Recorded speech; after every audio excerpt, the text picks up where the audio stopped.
Good morning. हमारा chapter में कुछ चीजें चल रही थी और लास्ट वाले चैप्टर के आते आते हम लोगों ने कल का लास्ट जो चीज छोड़कर गए थे, हम लोगों ने राजस्थान की स्थलीय सीमा के बारे में बात करनी थी या फिर राजस्थान की बाउंड्री या राजस्थान की सीमा के बारे में पढ़ना शुरू किया था। और इसमें एक बेसिक सा लिखा था हम लोगों ने कि अगर आप इस राजस्थान को पूरा इस तरह से बना के देख लो तो इसकी जो परिधि है या इसकी जो सीमा है टोटल वो 5,920 किलोमीटर है। और इस 5,920 किलोमीटर के हमने फिर दो टुकड़े किए थे। कहा था एक अंतरराष्ट्रीय है और दूसरी अंतरराज्यीय की बात करेंगे। अंतरराज्यीय अंतरराष्ट्रीय में कहा था कि इसकी लंबाई टोटल 1,070 किलोमीटर है और अंतरराज्यीय की बात करी थी तो इसमें लिखा था 4,850 किलोमीटर है। फिर हम लोगों ने इसको थोड़ा सा आगे लेकर गए थे और आगे ले जाने के बाद हमने कहा था कि जो बाउंड्री हमारे पास है अंतरराष्ट्रीय सीमा रेखा, इस अंतरराष्ट्रीय सीमा रेखा की लंबाई हम ऑलरेडी ऊपर लिख चुके हैं, इसलिए यहां पर नहीं लिखा था कि हमने कहा था इसकी लंबाई टोटल आगे लिख चुके 1,070 किलोमीटर है। हमने कहा था एक इसके साथ लगती है, हमने लिखा था पाकिस्तान के साथ लगती है, पाकिस्तान के साथ। और फिर हमने लिखा था इसका नाम क्या है, तो हमने लिखा था इसका एक नाम रेडक्लिफ सीमा रेखा है, रेडक्लिफ सीमा रेखा। और रेडक्लिफ सीमा रेखा है और फिर हमने लिखा था कि इसके ऊपर राजस्थान के जिले कितने स्थित हैं, तो राजस्थान में हमने कहा था 5 जिले स्थित हैं। 5 जिले में हमने कहा था सबसे ऊपर आपका श्रीगंगानगर है, जैन इसका पड़ोस का अनूपगढ़ है, जैन इसका पड़ोस का आपका बीकानेर और इसके बाद आपका जैसलमेर और इसके बाद आपका बाड़मेर। हमने कहा था कि बाड़मेर की 228 किलोमीटर सीमा है, जैसलमेर की 464 किलोमीटर सीमा है, बीकानेर की हमने कहा था 168 किलोमीटर की सीमा है। कुछ लोग अब इसकी भी सीमा ऊपर नीचे कर रहे हैं, ये बात तय था क्योंकि बीकानेर जिले की जो 2 तहसीलें थी जिसमें खाजूवाला नाम का एक तहसील था और एक और ब्लॉक था, उसको पहले अनूपगढ़ में शामिल किया था, लेकिन अनूपगढ़ के लोगों ने विरोध किया तो वापस उसको सैद्धांतिक रूप से बीकानेर जिले में ही डाल दिया गया है, यानी उसको अनूपगढ़ में नहीं रखा है। तो ये था और हमने कहा था इन दोनों के बीच में अभी कोई सीमा निर्धारण हुआ नहीं है, कहीं पर ऐसा लिखा हुआ नहीं आया अनूपगढ़ की इतनी सीमा है और गंगानगर की इतनी सीमा है। तो इसलिए यहां तक हमने लिखा था कि अब इनमें से प्रश्न आना है तो आज की तारीख में ये केवल 3 जिले हैं, तो इससे आपसे प्रश्न पूछा जा सकता है। और मैंने कल कहा था कि कुछ जिले फलोदी की सीमा बना रहे हैं, लेकिन अपने को फलोदी की सीमा इसके साथ नहीं बनानी है, नहीं बनानी, यहां तक लिखा था। अब अगर हम इसको और आगे ले चले कि ये जो अंतरराष्ट्रीय सीमा रेखा है ये कहां से शुरू होती है, कहां खत्म होती है। अब इसको कहां से शुरू करना है, कहां खत्म करना है, तो अगर हम लोग इस तरह से देखकर शुरू करें तो ये बिंदु हमारे पास कौन सा होना चाहिए और ऊपर यहां पे जो बिंदु है ये बिंदु कौन सा होना चाहिए। राजस्थान की धरती पे बात करोगी तो ऊपर वाला ये जो बिंदु है इस बिंदु का नाम होगा आपका हिंदूमल कोट, हिंदूमल कोट। और ये हिंदूमल कोट किस जिले का हिस्सा है, तो हम बात करेंगे किस जिले का हिस्सा, ये श्रीगंगानगर जिले का हिस्सा है, श्रीगंगानगर। इधर कौन सा है, तो इधर का बिंदु याद रखना, या तो मिलेगा आपको भलगांव, अगर ये नहीं मिला तो लिखा हुआ मिलेगा आपको बलखगांव, बलखगांव, बाखासर, शाहगढ़, बाड़मेर। ये पूरा पूरा इसका है, इस बारे में याद रखना है। अब ये जो अंतरराष्ट्रीय सीमा रेखा है हमने कल कहा था कि इस तरफ हमारे पास है कौन, पूरा पाकिस्तान है। कौन है, पाकिस्तान। और मैंने कल कहा था कि इस पाकिस्तान के 2 प्रांत सीमा बनाते हैं। कितने प्रांत सीमा बनाते हैं, 2 प्रांत। 2 प्रांत में एक प्रांत का नाम क्या है, पंजाब, और दूसरे का नाम क्या है, सिंध। इसका मतलब यह हुआ कि हमारे भारत में जो पंजाब है वैसे ही पंजाब पाकिस्तान वालों के पास भी है और डेफिनेट है, इसलिए उस पंजाब का बंटवारा हुआ था और हमारे पंजाब का एक गुरुद्वारा है, वो गुरुद्वारा आज भी पाकिस्तान में है, और वहां पे कॉरिडोर है जिसमें आप लोग को नाम सुना होगा करतार कॉरिडोर या करतार साहिब, वो पाकिस्तान के हिस्से में वहां पे जाता है। अब इस पंजाब के कौन कौन से जिले हैं और इस सिंध के कौन कौन से जिले हैं जो हमारे साथ सीमा बनाते हैं, ये एक प्रश्न है। हमने कल कहा था टोटल 9 जिले हैं, लेकिन हमारे को यह पता होना चाहिए कि पंजाब के जिले कौन से हैं और सिंध के जिले कौन से हैं। कुछ आइडिया है आपको, नाम पता है एक आध किसी का पंजाब के जिलों का या सिंध के जिलों का, कुछ आइडिया किसी को? बहावलपुर और बहावल नगर, रहीम यार खान। देखो इसको अगर सिस्टम से लिखने जाओगी तो मैं इसको थोड़ा सा इधर ले लेता हूं आप लोगों के लिए। इसमें 3 जिले लिखने हैं पंजाब में, और पंजाब के जो 3 जिले लिखोगे तो सबसे पहले आपको पंजाब के जिले की बात करोगे तो जिला आएगा सबसे पहले बहावल नगर। बहावल नगर, बहावल नगर, फिर आएगा इसमें बहावलपुर, बहावलपुर, फिर इसमें एक जिला आएगा जिसका नाम है रहीम यार खान। रहीम यार खान, रहीम यार खान कुछ भी लिख सकता है। सिंध के जिलों की अगर बात करोगे तो सिंध के जिले के नाम याद रहेंगे आपको एक आध कोई किसी को? सिंध के जिलों में कोई नाम याद हो? नहीं, क्रम से चाहिए, ऐसे डिस्टर्ब वाले नहीं। ऊपर से जो सिस्टम से आ रहे हैं उसी सिस्टम से ये जिले याद रखना, मैं ऊपर से लिखवा रहा हूं, क्रम से लिखवा रहा हूं। जैसे मैं राजस्थान के लिखे क्रम से, वैसे ही इसके भी क्रम से जिले लिखे जा रहे हैं, तो इसलिए इसका क्रम ऊपर नीचे नहीं होना चाहिए, क्योंकि एग्जाम में ऐसा प्रश्न अभी तक पूछा नहीं है, लेकिन कभी आ गया तो आपको प्रश्न आना चाहिए। अभी तक नहीं आया, लेकिन फिर भी आपको प्रश्न आना चाहिए। अगर इसको क्रम से देखना चाहो तो यहां पे मिलेगा आपको गोटकी, फिर मिलेगा आपको सुक्कोर या सक्कोर, कोई भी नाम आ सकता है, सुक्कोर, फिर आपका एक खेरपुर, एक आपका संगर, फिर आपका एक उमरकोट, अमरकोट, और लास्ट एक जिला है यहाँ पे थार पारकर, थार पारकर। तो देखो टोटल जिले पंजाब के कितने हैं? 3, और सिंध प्रांत के जिले कितने हैं? 6, और दोनों मिलाकर कितने हो जाएंगे? 9। अगर पाकिस्तान की कितने प्रांत सीमा बनाते तो उत्तर क्या होगा? 2, और जिले कितने सीमा बनाते तो उत्तर क्या होगा? 9। और ये क्रम से लिखा हुआ है। अब हमने इधर राजस्थान लिख दिया था, लेकिन फिर भी यहाँ पर जिले क्रम चाहिए हम लिख सकते हैं पहले। जैसे इधर एक जिला हमारे पास था, कौन सा? श्रीगंगानगर। दूसरा जिला हमारे पास कौन था यहाँ पे? अनूपगढ़। तीसरा जिला हमारे पास यहाँ पे कौन था? बीकानेर। चौथा जिला हमारे पास था यहाँ पे कौन? जैसलमेर। और एक लास्ट जिला हमारे पास यहाँ पे कौन था? बाड़मेर। हमने कहा था कि जैसलमेर की सीमा 464 किलोमीटर आज की तारीख में सर्वाधिक यही है, बाड़मेर की आपकी 228 किलोमीटर सीमा है, और बीकानेर की आपकी कितनी सीमा है? 168 किलोमीटर सीमा। इन दोनों का कोई विकल्प अभी तक है नहीं, और बाकी आपसे यहां से कोई प्रश्न नहीं आता है किस सीमा रेखा, इसको इस तरह सा बनाना है। फिर मैं कुछ ये और लिखवा देता हूं, फटाफट लाइन लिखा हुआ, इसको ऐसा बनाना है एक बार।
बन गया क्या?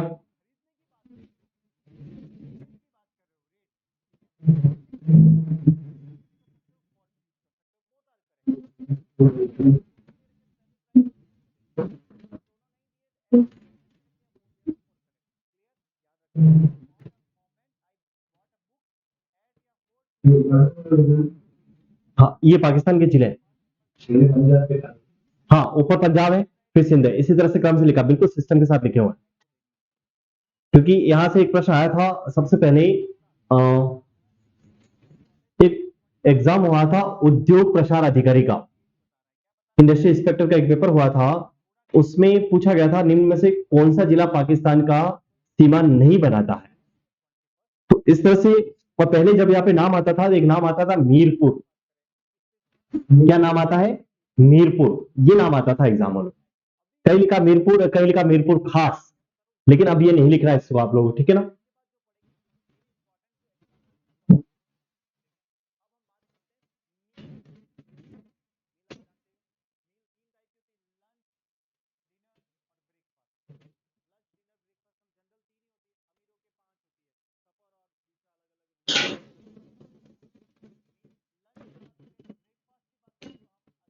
हो गया, बोलो आगे लाइन को।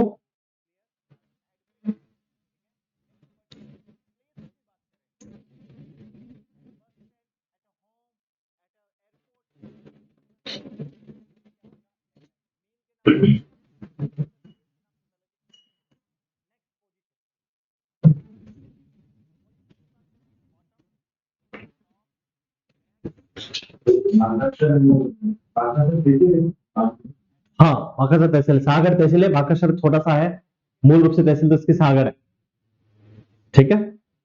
लिखे लाइन को, नीचे लाइन लिख रहे हैं, भारत व पाकिस्तान के बीच, भारत व पाकिस्तान के बीच, भारत व पाकिस्तान के बीच सीमा निर्धारण करने के लिए,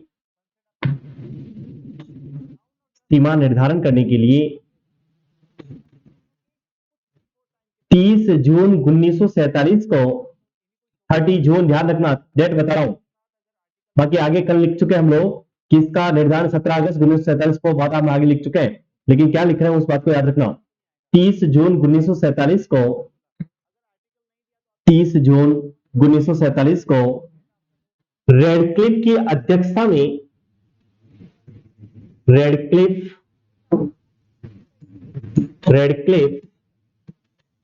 की अध्यक्षता में दो आयोग, रेडक्लिफ की अध्यक्षता में दो आयोग का गठन किया गया। रेडक्लिफ की अध्यक्षता में दो आयोग का गठन किया गया। वो दो आयोग थे कौन कौन से? एक आयोग का नाम था पंजाब सीमा आयोग, पंजाब सीमा आयोग, और दूसरा था बंगाल सीमा आयोग, बंगाल सीमा आयोग। देखिए मैं इसमें और कुछ चीजें आपको दे देता हूं फटाफट, बाकी आपके काम की चीजें नहीं है, कोई आपको नहीं पूछेगा। जब कभी किसी एग्जाम में एक आध प्रश्न यहां से उठकर आएगा तो उसके बाद आप लोगों से पूछा जाएगा, बाकी उससे पहले यहां से कभी प्रश्न नहीं आएगा, और ये आज दिन तक आपने कभी सुना भी नहीं है, तो इस बात को याद रखना। ये जो पंजाब सीमा आयोग था, इसमें सदस्य तो थे चार सदस्य थे, और एक इसमें था अध्यक्ष। अध्यक्ष कौन था वो हमने आगे लिख चुके हैं, अभी लिखा है क्या? कौन अध्यक्ष होगा जल्दी बताओ? रेडक्लिफ। इसमें भी वही कहानी, इसमें एक तो था अध्यक्ष और चार क्या थे? सदस्य। अब इसमें चार सदस्य इसमें थे, तो इन चार सदस्यों में क्या था? दो सदस्य जो थे वो भारत के थे, दो सदस्य भारत के और दो सदस्य पाकिस्तान के। सेम कहानी इधर भी थी कि दो सदस्य भारत के थे और दो सदस्य पाकिस्तान के थे, सेम चीजें यहां पर भी थी, 2/2। अब ऐसा क्यों हुआ? आप लोग इंडिया के मैप को देखें इस तरह से, आज की तारीख में ये है, और यहां अगर देखो तो यहां से एक डिवाइडेड करता था, ये पंजाब था और इधर भी पंजाब, दोनों तरफ पंजाब है। आज की तारीख में यहां आप लोग देख रहे, थोड़ा सा ऊपर जाके इस तरह से आते हो तो यहां एक देश का नाम देख लो जिसका नाम क्या आपका बांग्लादेश। 1972 से पहले तक ये बांग्लादेश नहीं था, यहां पर नाम क्या था, पूर्वी पाकिस्तान था। और इसीलिए हमने एक लाइन लिखी है कि भारत और पाकिस्तान के बीच सीमा विवाद को हल करने के लिए या सीमा निर्धारण करने के लिए 30 जून 1947 को एक आयोग बना दिया गया था, या दो आयोग बनाए थे।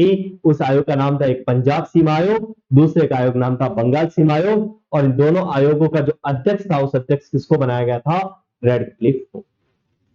अब जब पहली बार प्रश्न आएगा यही पूछा जाएगा, सिंपल सी कहानी बताता हूं कि भारत और पाकिस्तान के बीच सीमा निर्धारण के लिए किस आयोग का गठन हुआ। तो दो आयोग है, एक का नाम पंजाब और दूसरे का आयोग नाम क्या है, बंगाल। इन दोनों आयोगों का अध्यक्ष कौन था, तो इसका उत्तर क्या होगा, पहली बार जब प्रश्न आएगा फर्स्ट टाइम किसी एग्जाम में तो ये पूछा जाएगा। फिर जब ये प्रश्न आ जाएगा इसके बाद आगे जाकर पूछेगा कि पंजाब सीमा आयोग में अध्यक्ष सहित कितने सदस्य थे, अध्यक्ष सहित कितने थे, क्या उत्तर करोगे, 5। अध्यक्ष सहित पूछेगा तो उत्तर क्या हो जाएगा, 5। और अध्यक्ष रहित पूछेगा तो उत्तर क्या हो जाएगा, 4। ये वही प्रश्न है जैसे आपको पूछा जाता है, आप लोग एक लाइन पढ़ते हो, राज्य पुनर्गठन आयोग, नाम सुना होगा, फजल अली आयोग या फैजल अली आयोग, सुना है इसका नाम, राज्य पुनर्गठन आयोग। हम आगे पढ़ेंगे एकीकरण वाला टॉपिक, उन्होंने या संभागीय व्यवस्था वाला टॉपिक अगर उसमें बताऊंगा, उसमें वही प्रश्न आता है कि राज्य पुनर्गठन आयोग में अध्यक्ष सहित कितने सदस्य थे और राज्य पुनर्गठन आयोग में अध्यक्ष के अलावा कितने सदस्य थे। या फिर प्रश्न चेंज करा उसने कि राज्य पुनर्गठन आयोग में निम्न में से कौन शामिल नहीं था, 4 नाम लिखता है, फिर नीचे कोड बनाता है, ए बी सही है, बी सी डी सही है या डी सी सही है। तो इसमें अभी इन सदस्यों के नाम आपकी जरूरत नहीं है, इसको मैं आपको नहीं लिख पा रहा हूं, बाकी मेरे पास ऑलरेडी है, मेरे को पता है, लेकिन मैं आपको नहीं लिख पा रहा हूं क्योंकि काम का नहीं है। आपको इतना ही याद रखना है जब कभी आ जाए, क्योंकि ये भी मैंने एक कदम बहुत आगे दे दिया है जो अभी तक गाइड नहीं दे रही है, कोई दे रहा ना कोई बता रहा है, लेकिन इससे कदम कभी प्रश्न आएगा तो हम उसका आगे कदम लिख लेंगे। बाकी आपके ये प्रश्न कोई काम का नहीं है कि इन 4 सदस्यों का नाम बता दो। इसमें एक जज होगा, एक जज होगा डेफिनेट, क्योंकि किसी भी चीज का निर्णय करने के लिए जज अति आवश्यक है। तो इसमें भी एक जज था और इसमें भी एक जज था। क्लियर बात को, क्या लिखा लास्ट लाइन को जल्दी बताना है। 2 आयोग का गठन किया, नाम लिख लो, पंजाब सीमा आयोग और बंगाल सीमा आयोग, लिखा लाइन को। इन आयोगों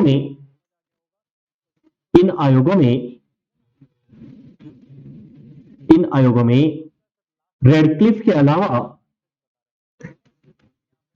अलावा 4 अन्य सदस्य थे।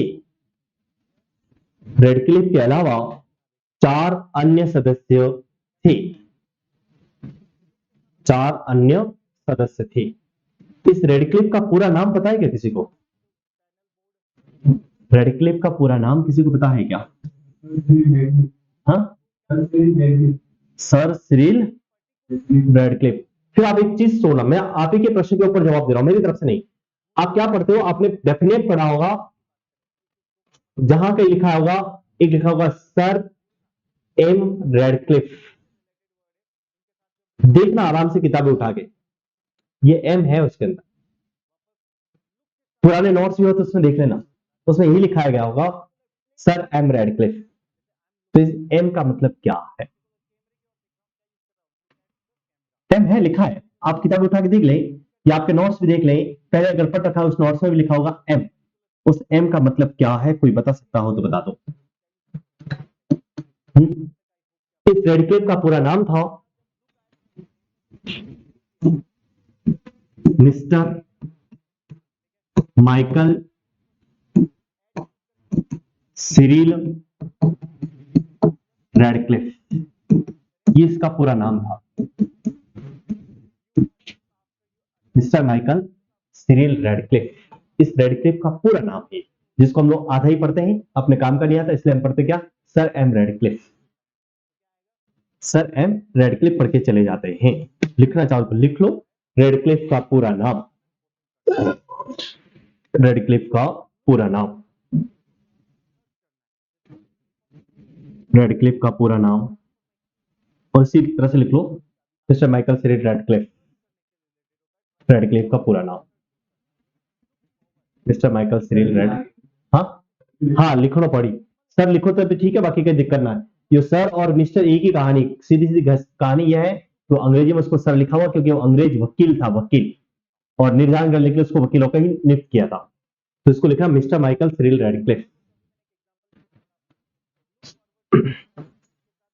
हटाओ। अब देखो हमारे पास अंतर्राज्यीय सीमा, अंतर्राज्यीय सीमा, इस अंतर्राष्ट्रीय में इतना पढ़ लोगे तो भी इससे ज्यादा डेप्थ गहराई का प्रश्न नहीं है। अंतर्राज्यीय सीमा, अगर इस अंतर्राज्यीय सीमा को बात करूं, कुल है कितनी, हमने कहा 4850 किलोमीटर किलोमीटर। और इसको बनाए तो ये अपना इस तरह से राजस्थान है, और इधर तो हमने कह दिया पाकिस्तान है,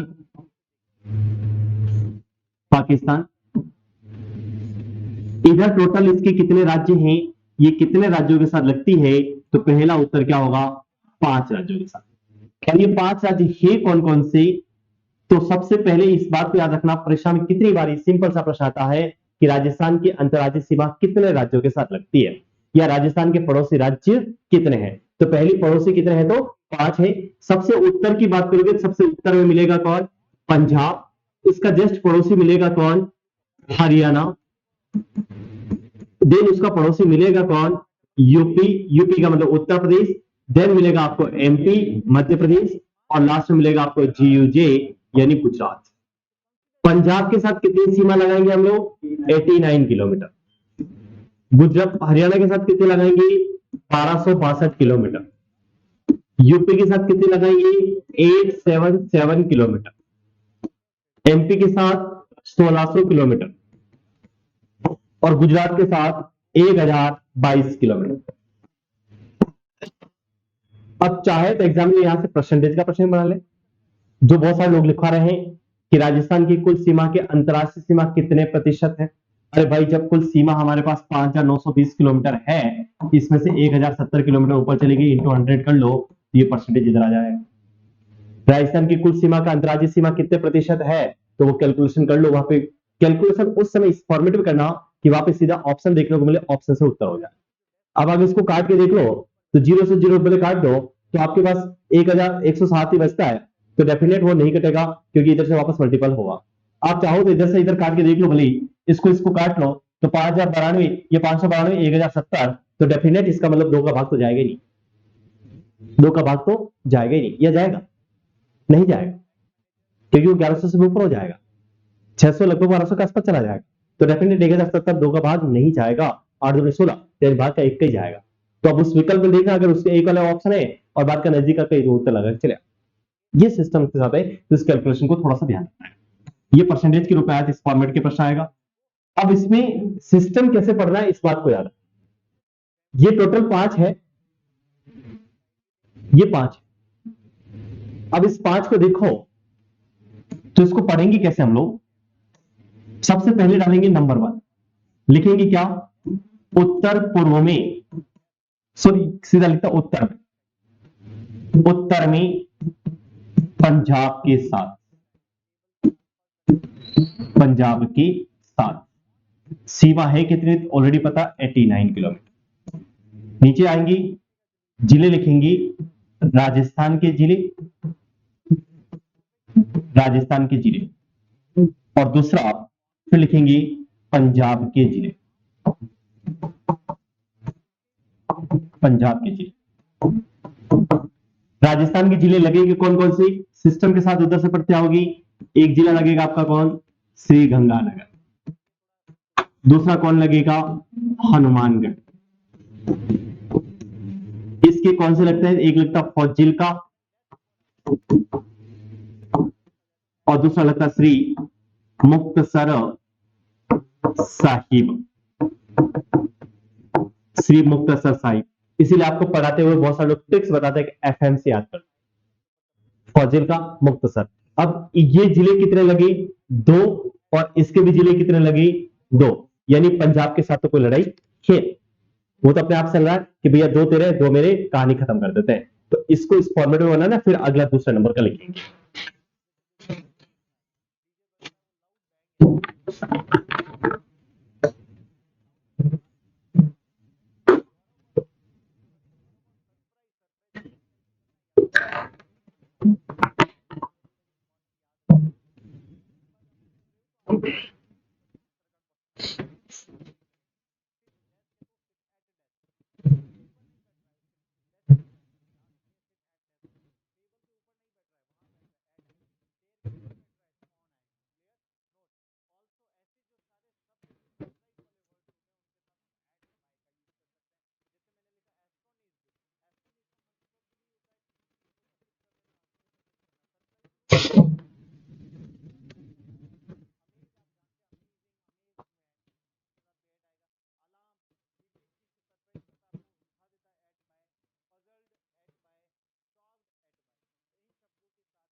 ये संख्या लिखते जाना, क्योंकि आगे जाके एक चीज बताऊंगा, बहुत सारी चीजें सामने आएगी, है ना।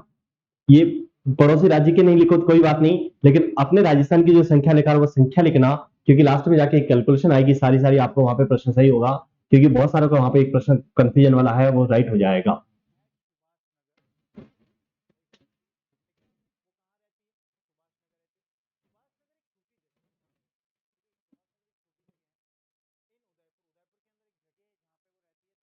हो गया।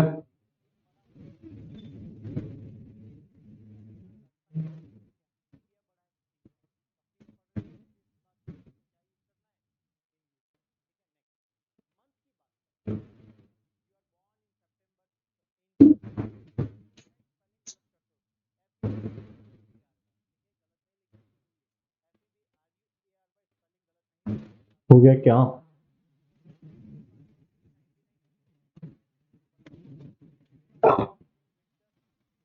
हटो। अब देखो इसमें है क्या, ये नंबर 1 खत्म हो गया, हम बात करें नंबर 2 की। और नंबर 2 देखो, तो नंबर 2 में उत्तर पूर्व में हरियाणा के साथ, ये दिशाएं भी देख के जाना, क्योंकि दिशाओं से प्रश्न आ जाता है। हरियाणा के साथ सीमा है कितनी, हम कह रहे हैं कि इसके साथ 1262 किलोमीटर। अब अगर इसके जिले देखो, राजस्थान के जिले, और इस राजस्थान के जिले में सिस्टम इस तरह से बनाना पड़ेगा, पहले और वर्तमान। पहले कौन कौन से लगते थे, क्योंकि आपको पुराने भी पता होने चाहिए, नए भी पता होने चाहिए। ऐसा नहीं सीधा नए पढ़ोगे, पुराने नहीं पता होगा, तभी एग्जामिनर तुम्हें लगा लगा लेगा। कितनी बार ऐसा प्रश्न कर सकता है वो, यहां से लाइनें घुमा फिरा के। अगर इसमें पहले की बात करोगे, तो पहले जिले कौन कौन लगते थे, तो जिला था एक अपने पास हनुमानगढ़, इसके बाद था आपके पास चूरू, फिर था आपके पास सीकर, सीकर से पहले एक जिला डाल देता झुंझुनू, पहले झुंझुनू डाल देता हूं, झुंझुनू, फिर जिला था आपके पास सीकर, फिर था आपके पास जयपुर, इसके बाद था अलवर, और फिर था आपके पास भरतपुर। जिले कितने थे, 1 2 3 4 5 6 और 1 7। अब क्या हुआ, या वर्तमान में क्या हुआ, हनुमानगढ़ लगी रहा है, चूरू लगी रहा है, झुंझुनू लग रहा है, सीकर नहीं लगा, सीकर नहीं लग रहा। इस सीकर की बजाय कौन लग रहा है, नीम का थाना, नया कौन लग रहा है, नीम का थाना। जयपुर ये भी नहीं लग रहा, जयपुर भी नहीं लग रहा, जयपुर की बजाय लग कौन रहा है, कोटपुतली बहरोड, एक ही नाम है वो जिले का, ठीक है, कोटपुतली बहरोड। कोटपुतली बहरोड, कोटपुतली जयपुर वालों से लिया, बहरोड अलवर वालों से लिया, नया जिला बना दिया। अलवर लग रहा है, बाहर मत निकाल देना, अलवर लग रहा है, और अलवर के साथ एक और यहीं से एक नया जिला और लगना शुरू हुआ। यहीं पर एक नया जिला और लग रहा, कौन सा? खेरथल, खेरथल। और भरतपुर अब नहीं लगता है, भरतपुर नहीं, इस भरतपुर की जगह नया जिला कौन सा लग रहा है? डी। कौन सा जिला लग रहा है? डी। तो देखो पहले लग रहे थे 7 और अब कितने लग रहे थे? 1 2 3 4 5 6 7 और 1 8। अब कितने लगते थे? 8। और पहले कितने लगते थे? तो ये कहानी समझ में आई नहीं आई? हरियाणा वालों ने कुछ कलाकारी की नहीं, उन्होंने कहा अपने जितने हैं पहले के उतने रखो, नए कुछ नहीं बना रहे, वो 7 के 7 ही लग रहे हैं। राजस्थान में हनुमानगढ़, चूरू, झुंझुनू, सीकर, जयपुर, अलवर, भरतपुर पहले लगते थे, अब हनुमानगढ़ लग रहा है, चूरू भी लग रहा है, झुंझुनू भी लग रहा है, सीकर नहीं लग रहा। सीकर के स्थान पे कौन लग रहा है? नीम का थाना। जयपुर नहीं लग रहा, जयपुर के स्थान पे कौन लग रहा है? कोटपुतली बहरोड। अलवर लग रहा है, अलवर के साथ एक नया जिला और कौन लग रहा है? खेरथल। और भरतपुर नहीं लग रहा, उसके स्थान पे कौन लग रहा है? डी। ये समझ में आई या फिर लाइन लिखनी है? बता, ये समझ में आ जाएगा? इसमें हो जाएगा क्लियर? तो पहले इसको लिखो, फिर हरियाणा के जिले लिखवाता हूं, फिर इसको लिखो।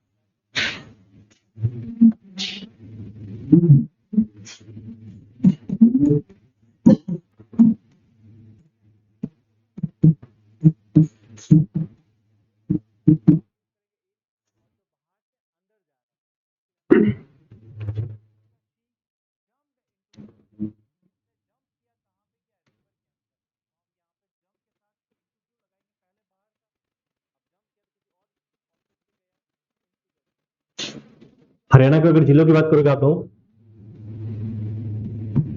तो सिरसा, फतेहाबाद, हिसार, भिवानी। भिवाड़ी नहीं लिखा है, ध्यान रखना, क्या शब्द लिखा है? भिवानी, महेंद्रगढ़, रेवाड़ी, और एक जिला है नूहा। इस नूह को आपके कहीं पहले पढ़ा हो आप लोगों ने, मेवात। ठीक है, मेवात पढ़ा होगा। अब इसका नाम मेवात नहीं है, इसका नया नाम क्या रख लिया है? नूह रखा है, इस बात को याद रखना। तो इसके जिले कितने हैं टोटल देख लो? 7। 1 2 3 4 5 6 और एक 7।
हो गया।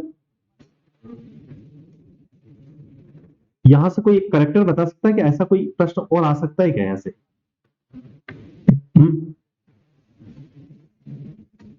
देखो आप लोग कभी थोड़ा सा ध्यान दे, पुराना दिखे तो मैप, अभी तो नहीं, पुराना कभी कोई मैप उठाकर देखना आप लोग। तो ये रेवाड़ी, ये नूह, यहां पहले एक जिले का नाम पढ़ाया जाता था बीच में, गुड़गांव। क्या पढ़ाया जाता था? गुड़गांव पहले लगता था, अब नहीं लगता। और इस गुड़गांव का नाम भी नया बदल दिया, उस नाम क्या रख लिया गया आपको? गुरुग्राम। पता है क्या आप लोगों को? गुड़गांव जो पहले नाम था, उस गुड़गांव का नया नाम क्या रखा हुआ अभी? गुरुग्राम। ये गुड़गांव पहले अपने साथ लगता था लेकिन अब नहीं लगता है। ये कहानी पता आप लोगों को? नहीं। दूसरा, ये भिवानी, ये महेंद्रगढ़ और रेवाड़ी, इन 3 जिलों का क्षेत्र जो राजस्थान के साथ बाउंड्री बनाता है या राजस्थान के साथ सीमा लगाता है, उस भाग को किसी नाम से जानते हैं तो याद रखना वो प्रदेश कहलाता है। उस प्रदेश का नाम है राठ प्रदेश। किस नाम से जाना जाता है? राठ प्रदेश। यानी भिवानी, महेंद्रगढ़, रेवाड़ी का हिस्सा जो राजस्थान के साथ सीमा बनाता है उसे राठ प्रदेश कहा जाता है। पहली कहानी थी ये। दूसरी कहानी, पहले ये गुड़गांव का जिला राजस्थान के साथ लगता था, जिसका नया नाम क्या रख लिया गया है? गुरुग्राम। अब गुड़गांव अपने साथ नहीं लगता, इसका मतलब गुरुग्राम हमारे साथ नहीं लगता। क्लियर बात को? इसलिए आप लोग पढ़ते हैं कि आईटी का बहुत बड़ा सेक्टर था गुड़गांव नोएडा, बड़ी बड़ी फैक्ट्रीज, बड़ा बड़ा आईटी सेक्टर, बहुत कुछ था गुड़गांव नोएडा में था। नीचे नोट डालना है और नोट के 2 बिंदु लिखने हैं। नोट का पहला बिंदु लिखो, नोट का पहला बिंदु लिखो, नोट का पहला बिंदु लिखो। राजस्थान के साथ पहले, राजस्थान के साथ पहले हरियाणा का, राजस्थान के साथ पहले हरियाणा का गुड़गांव जिला, गुड़गांव जिला सीमा बनाता था, गुड़गांव जिला सीमा बनाता था, जिसका नाम बदलकर, जिसका नाम बदलकर गुरुग्राम कर दिया गया है, गुरुग्राम कर दिया गया है, गुरुग्राम कर दिया गया है। और अब इसकी सीमा, और अब इसकी सीमा राजस्थान के साथ नहीं लगती है, और अब इसकी सीमा राजस्थान के साथ नहीं लगती है। पहला बिंदु। सेकंड बिंदु लिखना है, सेकंड बिंदु, भिवानी, महेंद्रगढ़, रेवाड़ी, भिवानी, महेंद्रगढ़, रेवाड़ी जिलों का क्षेत्र, भिवानी, महेंद्रगढ़, रेवाड़ी जिलों का क्षेत्र जो राजस्थान के साथ, राजस्थान के साथ सीमा बनाता है, सीमा बनाता है, उसे राठ प्रदेश कहा जाता है, राठ प्रदेश कहा जाता है। देखो ये राठ प्रदेश यहां पे पढ़ाया है। आपने अगर कभी पशुधन का चैप्टर पढ़ा हो,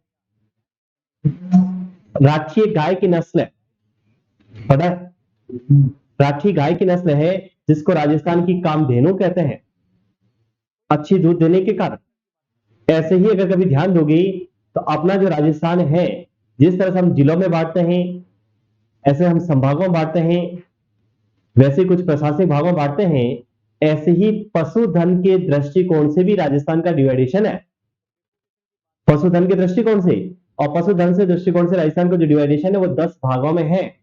और ये जो राठ प्रदेश लिखा है, इस राठ प्रदेश को उस पशुधन डिवाइडेशन में वहां पे नाम दे रखा रथ प्रदेश।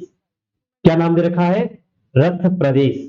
मैं पढ़ाऊंगा पशुधन, तो उसमें बात करूंगा, यहां पर इसके बारे में बात नहीं करूंगा।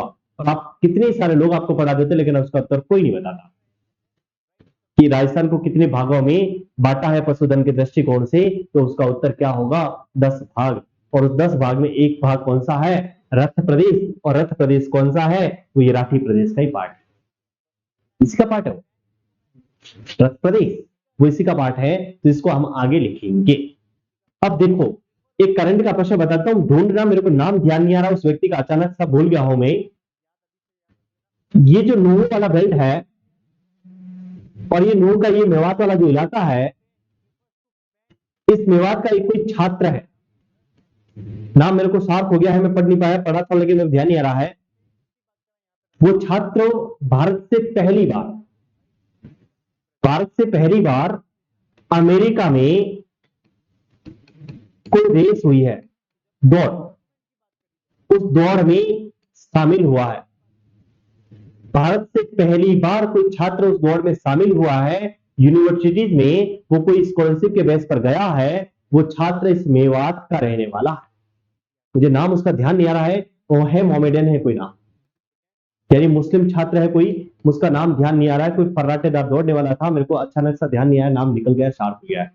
वो रिले रेस हुई है शायद, आई तो या तो मार्च में या फरवरी के महीने में इसी साल, तो उसमें उसने भाग लिया है। तो छात्र का नाम भी आपको कभी हो तो सर्च करना कहीं पर कि अमेरिका की जो दौड़ हुई है उसमें भारत से शामिल होना छात्र कौन था, तो इसका कहीं होगा, मैं बता दूंगा बाद में, मेरे को नाम था याद था लेकिन वो निकल चुका है। ऑप्शन होगा तो वो आसानी से मिल जाएगा, लेकिन इससे याद रखना एक करंट का प्रश्न हो सकता है।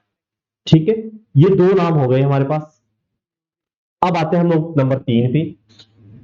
अगर नंबर 3 की बात करो तो राज्य लिखेंगे हम पूर्व में, और पूर्व में हमारे पास है कौन, यूपी यानी उत्तर प्रदेश के साथ, उत्तर प्रदेश के साथ। और सीमा कितनी हमने लिखा है, 877 किलोमीटर, 877 किलोमीटर। फिर वही कहानी कि राजस्थान के जिले, तो इसमें राजस्थान के जिले कौन से हैं, और फिर आपके पास यूपी के जिले कौन से हैं, यूपी के जिले। और इस राजस्थान के जिले में वही 2 कंसेप्ट पढ़ने पड़ेंगे आपको कि पहले कौन से लगते थे और अब कौन से लगते हैं। पहले की अगर बात करोगे तो एक था आपका भरतपुर और दूसरा था आपका धौलपुर। अब इसमें एक नया और जुड़ गया, अब इसमें एक नया कौन लगता है, एक, फिर भरतपुर ऑलरेडी है ही है, और इसके साथ कौन लग रहा है, धौलपुर। किस सिस्टम, तो इसको इस तरह से लिखना है। यूपी के आज भी 2 जिले हैं, एक मथुरा और दूसरा आगरा, यूपी के 2 जिले लगते हैं। हाँ, वेरी गुड, परवेज खान। मैं वही कह रहा हूँ, नाम होता मेरे को ऑप्शन में आ जाता, तो क्या मैंने करंट में कहीं लिखा है नोट्स में, तो मेरे को अचानक से ध्यान आ गया वो हरियाणा का रहने वाला है। और उस एग्जाम में जब अखबार में छपा था तो उसकी हेडिंग थी कि मेवात का विद्यार्थी दौड़ेगा अमेरिका में।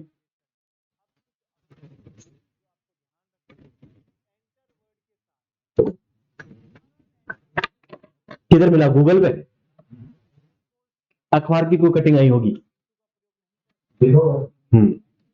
वो करंट का प्रश्न बहुत अच्छा स्टैंडर्ड का प्रश्न है वो।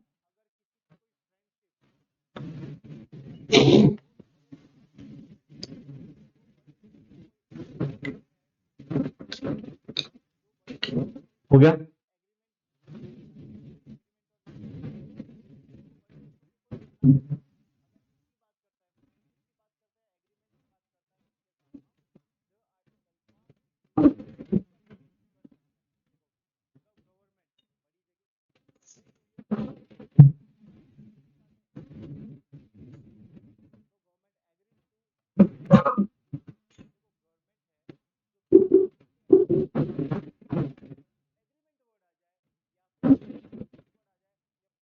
इसमें ये भी ध्यान रखना, पहले 2 लगते थे और अब कितने लग रहे थे, यहाँ पे उत्तर क्या हो जाएगा, 3। ठीक है, इस वाले में कोई चेंजेस नहीं है, हटा लो। अब चलते हैं हम नंबर 4 पे, कोई बदलाव नहीं है। नंबर 4, दक्षिण व दक्षिण पूर्व में, दक्षिण व दक्षिण पूर्व में किसके साथ हैं? एमपी के साथ। एमपी फॉर मध्य प्रदेश, सीमा है कितनी? 1600 किलोमीटर। अब इस लाइन को लिखने की मेरे हिसाब से जरूरत नहीं पड़ती है कि मध्य प्रदेश के साथ राजस्थान की सर्वाधिक सीमा लगती है, क्योंकि ऑलरेडी किलोमीटर पहले लग लिया, लोगों को पता हो जाना चाहिए।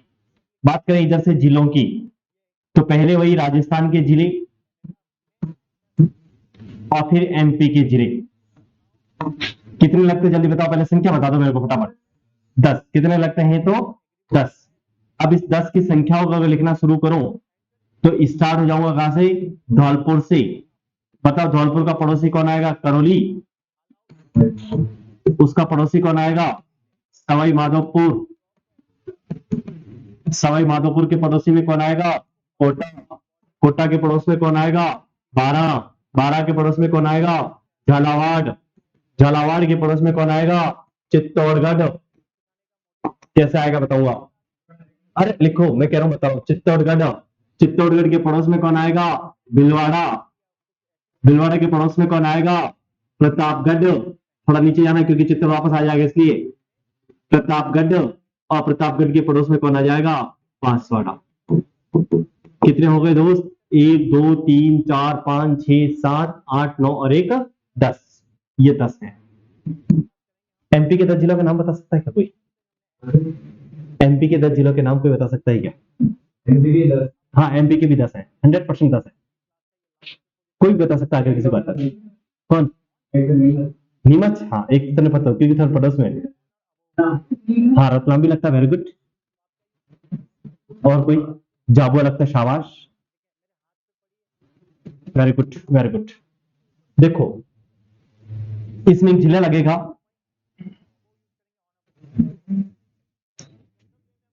मुरैना। क्या नाम है? मुरैना। मैं कैसे लिखा हूं? धौलपुर मुरैना, इस तरह से लिखा हूं सिस्टम के साथ। मुरैना, फिर लगेगा एक श्योपुर, फिर लगेगा एक शिवपुरी, फिर लगेगा एक गुना, फिर लगेगा एक राजगढ़, फिर लगेगा एक अगर मालवा। अगर मालवा इसको लिखते जाना है फटाफट, है ना? मुरैना, श्योपुर, शिवपुरी, गुना, राजगढ़, अगर मालवा,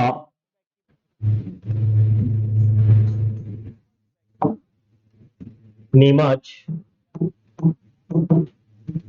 मंदसौर, रतलाम, झाबुआ। 1 2 3 4 5 6 7 8 9 और 1 10।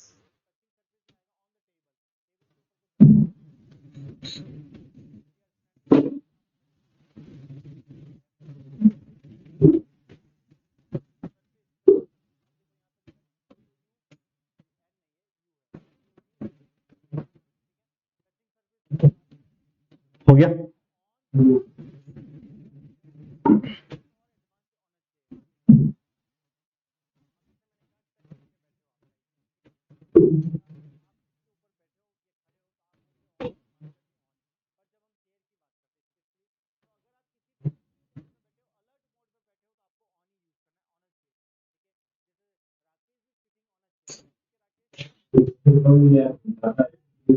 हाँ,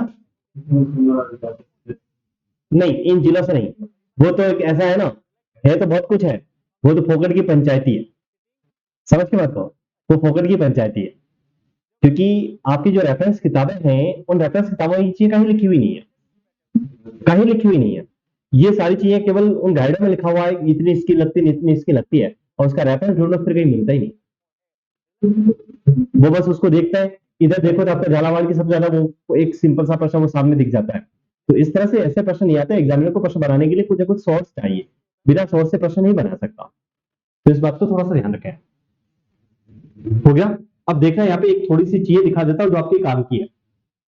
ये जो अगर मालवा लिखा है, इस अगर मालवा से पहले अपने साथ एक सीमा लगती थी, उस जिले का नाम था शाजापुर। क्या नाम था? शाजापुर। कहीं इसको शाजापुर लिखा, कहीं इसको शाहजहांपुर लिखा, कोई दिक्कत नहीं है। इस शाजापुर को तोड़कर 2 जिले बना दिए। शाजापुर आज भी अंदर जिला है। अगर मालवा अपने साथ लगता है, वो बात की बातें मैं लिखवा दूंगा अगर चाहिए तो।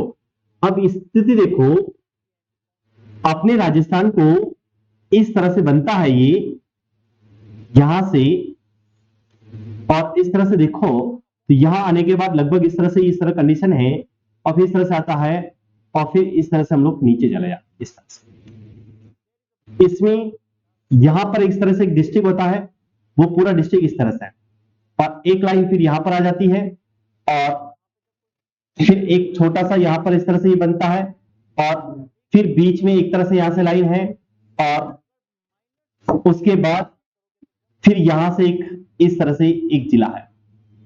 अब इस बात को याद रखना, ये पूरा जिला कौन है? ये जिला कौन है? ये जिला कौन है? और ये जो हिस्सा है, ये हिस्सा कौन है? रावत भाटा है। और रावत भाटा किसका हिस्सा? हम सब लोग चित्तौड़गढ़ का। और बीच में ये जो लाइन आई ना इतनी सी, ये लाइन कौन है? भीलवाड़ा। और ये वापस कौन आ जाता है? चित्तौड़। और फिर इसके नीचे कौन आ जाता है? प्रतापगढ़। और इधर लास्ट में कौन आ जाएगा? बस। इसीलिए मैंने क्या क्रम से लिखवाया? कोटा, बारां, झालावाड़, चित्तौड़गढ़, फिर भीलवाड़ा, फिर प्रतापगढ़। आगे बात समझ में? यहां पे गलती यही करवाता है कि एमपी के साथ कौन सा जिला नहीं लगता है, वो भीलवाड़ा था। लोगों को ये कहीं लगता है कि नहीं लगता है? ये देख लो, इतना सा भीलवाड़ा सीमा बनाता है, इतनी सीमा बनाता है। फिर अब यहां से एक प्रश्न है कि ये कोटा वाला जो है, एक बार तो सीमा यहां पे बनाता है, और ये कोटा वाला एक बार सीमा यहां पे बनाता है। इट मींस कोटा भी 2 बार सीमा बनाता है, चित्तौड़गढ़ भी एक बार यहां पे बनाता है, एक बार यहां पे बनाता है, 2 बार सीमा बनाता है। लेकिन प्रश्न यह है कि कोटा बिना खंडित होकर एमपी के साथ 2 बार सीमा बनाता है, जबकि चित्तौड़गढ़ खंडित होकर 2 बार सीमा बनाता है। चित्तौड़गढ़ खंडित कैसे हुआ? ये भीलवाड़ा बीच में आ गया, इतना सा चित्तौड़गढ़ का हिस्सा, ये वापस चित्तौड़गढ़, बीच में कौन है? भीलवाड़ा। यानी अगर आपको रावत भाटा जाना है, चित्तौड़ से अगर आप रावत भाटा जाओगे, तो पहले आप भीलवाड़ा जिले के अंदर जाओगे ही जाओगे, तब ही आप रावत भाटा में जा सकते। कोई विकल्प है नहीं आपके पास। और विकल्प दूसरा है, फिर इधर से इधर आओ एमपी में, और फिर उधर जाओ।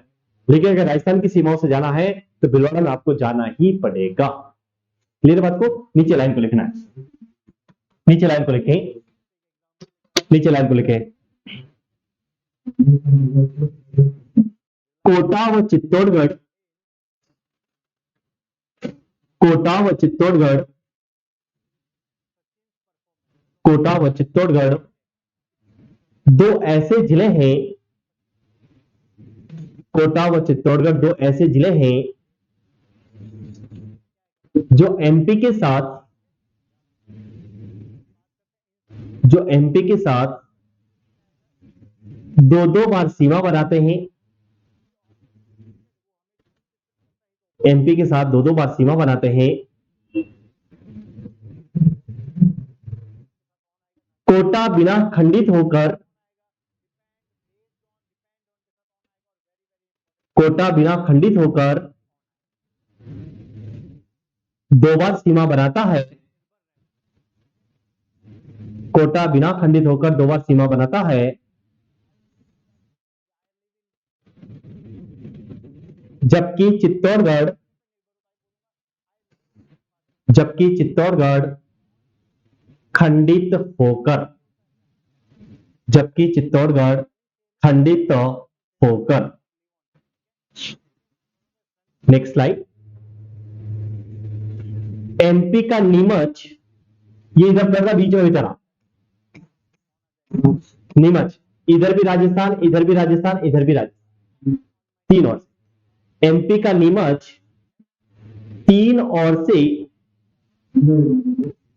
एमपी का नीमच 3 ओर से राजस्थान से घिरा हुआ है, राजस्थान से घिरा हुआ है। अब देखो, मैं यहां पे एक सिस्टम और थोड़ा सा दिखा देता हूं आप लोगों को, जो काम का है।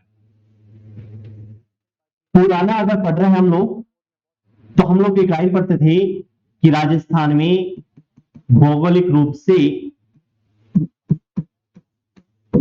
खंडित जिले, भौगोलिक रूप से खंडित जिले। अगर इसको देखें तो भौगोलिक रूप से खंडित जिले पहले की अगर बात करोगे, पहले और वर्तमान, पहले देखोगे पहले 2 जिले थे, एक आपके चित्तौड़गढ़ क्योंकि जिसका रावत भाग अलग था, और दूसरा अलग था कौन, अजमेर। और वर्तमान में केवल एक ही जिला खंडित है भौगोलिक रूप से, वो कौन सा है, चित्तौड़गढ़। अजमेर आप खंडित नहीं है। इस चित्तौड़गढ़ को खंडित करने का काम अगर कोई जिला करता है, या खंडित करने का कार्य, खंडित करने का कार्य भीलवाड़ा करता है, कार्य भीलवाड़ा। और पहले इस अजमेर को खंडित करने का काम जो करता था, वो जिला करता था कौन, राजसमंद। आप लोग पहले अगर देखोगे तो अजमेर इस तरह से बनता हुआ था, आपके इस तरह से बना हुआ था, और बीच में से अगर मैं यहां से थोड़ा सा और बनाऊं, इस तरह से एक सीमा आ जाती थी, ये राजसमंद इस तरह से आ जाता था, और फिर इसका एक कॉर्नर था यहाँ पे, यहाँ पे इस तरह से ये कॉर्नर था, रावली टाटगढ़ अभ्यारण्य का जो हिस्सा किसका था, इस अजमेर का था, और तोड़ने का काम उसको कौन करता था, राज। तो ये कहानी, वर्तमान में राजस्थान में कितने जिले भौगोलिक रूप से खंडित में है, तो एक ही जिला है, और पहले कितने थे, तो 2। वर्तमान में जो भौगोलिक रूप से खंडित जिला है वो कौन सा है, तो उत्तर क्या होगा, उसको खंडित करने का काम कौन करता है, तो भीलवाड़ा। पहले जो खंडित होते थे वो जिले कितने थे, तो अजमेर को खंडित करने का काम कौन करता था, और चित्तौड़ को खंडित करने का काम भीलवाड़ा। बात समझ में आई है, नहीं आई है? ऐसे ही इसको नीचे भी बना लेना, इसकी जरूरत नहीं है, बस ये लिखने नीचे जो लिखा मैंने।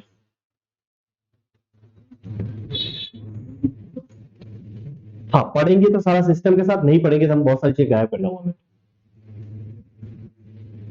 और अपना फंडा ये है कि एक बार पढ़ो, बाद में केवल उसमें कुछ अपडेट हो वही नया पढ़ो बस, बाकी बार बार उसको पढ़ने की जरूरत नहीं है। कुछ अपडेट होता है उसको मेरे को भी करना पड़ता है, आपको भी करना ही पड़ेगा, कोई विकल्प नहीं है।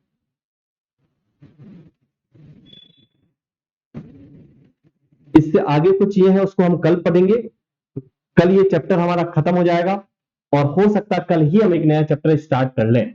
ठीक है, ये चैप्टर खत्म हो जाएगा, कल ही हम एक नया चैप्टर स्टार्ट कर सकते हैं, तो थोड़ा सा पढ़ के आवे। ठीक है, थैंक यू।